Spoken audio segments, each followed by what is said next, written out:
માતૃત્વ એ કોઈ લેબલ કે વસ્તુ નથી. તમે એને ખરીદી ના શકો. એક એવી અનુભૂતિ છે જે એક સર્જનહારને મળતી હોય છે. આખી દુનિયામાં ખૂબ બધી કહેવતો, રૂઢિપ્રયોગો, ફિલ્મો અને કંઈક કેટલું સાહિત્ય હશે જે મા પર લખાયેલું છે, પણ એ મા માટેની અનુભૂતિ એ સાહિત્ય વાંચવાથી, ફિલ્મો જોવાથી નથી આવતી.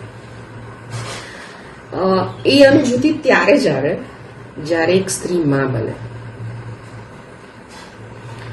આ માટે ગુજરાતી ફિલ્મ હમણાં જ એક આવી, ઇટ્ટા કિટ્ટા.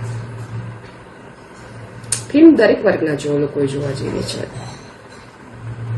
કારણ કે એમાં એક યુવા વર્ગ એવો બતાવ્યો છે જે પોતાની પ્રગતિ માટે, પોતાના કેરિયર પાછળ એટલો બધો ઘેલછા છે એને કે એ પોતાના માતૃત્વને ભૂલી જાય છે અને પાછળથી એ માતૃત્વ પામવા માટે ઝંખે છે.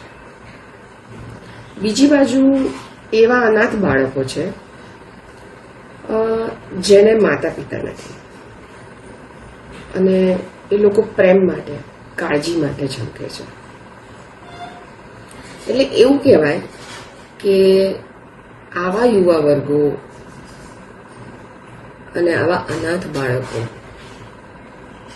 આપણને સમજાવે છે કે માતૃત્વ એ શું છે.